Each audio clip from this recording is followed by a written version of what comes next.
Hello everyone, and welcome to this short video on how to set up a class and then move the students around once it's been created. So to start with, I'm going to move to the admin area, and then I'm going to create my class. So if I go to classes here, create new, and I'm going to give my class a name.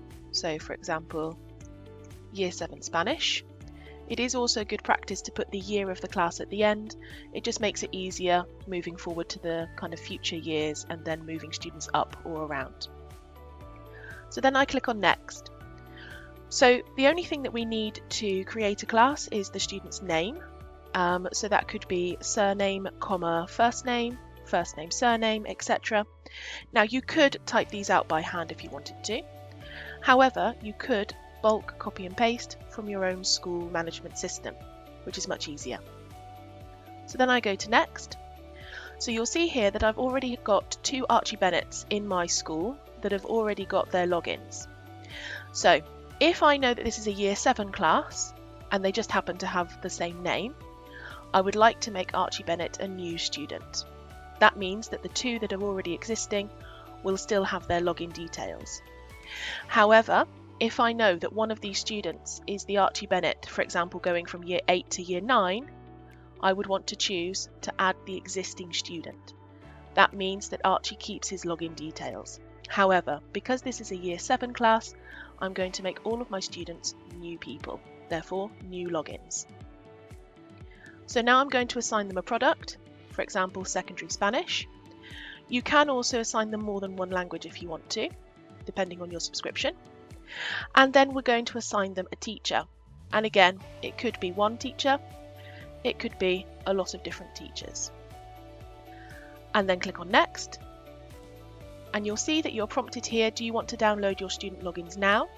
You can do that, or you can come back to it at a later date. So here is my login, and you'll see here that it's been created in a very easy format, kind of like a sticker if you've got sticker paper. And then you can cut these out, stick them into students' books, diaries, planners, etc. Send it home with them. You could also copy and paste them into an email if you wanted to. If you did want to download the logins afterwards, then you could do it from here, download your logins. Or if I go back to the class management, you'll see here that we have a printer symbol. This means that you can download any of those logins.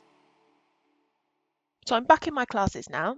Let's imagine that Year 7 Spanish class, I forgot to add one of my students. I know, scandalous. So if we go under students here, you'll see that these are the ones that I've already added. You've got your username and password, and you as the teacher will always be able to see that. You can also email it. So let's add in that student that I forgot. So I click on Add Student. I'm going to add in their name.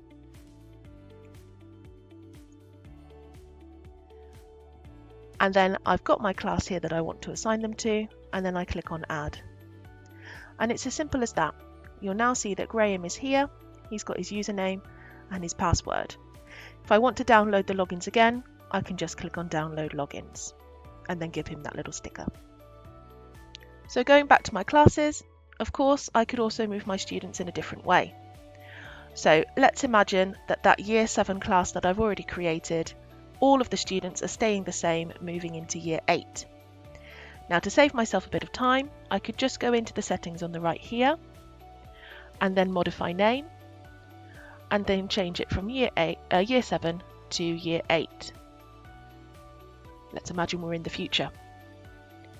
And there we go. Students keep their logins and then all of the students are the same. Imagine we've gone into Year 8 and possibly a couple of students have had to move set or population. So for example, I've gone into the Year 8 class here. If you've got 30 of them, maybe 28 of them are staying in the same class and 2 of them have moved. So what you could do is you could delete that student there and this one here, and then add in your 2 new students as I've shown you before. That might save you a bit of time as well. However, you could just bulk copy and paste into the new class and create a new one. Remember that if students already exist on the system, their username and password will carry on through with them for the entirety of your subscription with Languagenut. Thank you for listening, and if you have found this helpful and would like to book in for a one-to-one for a specific product consultation, then please email me at sarah@languagenut.com. Thank you.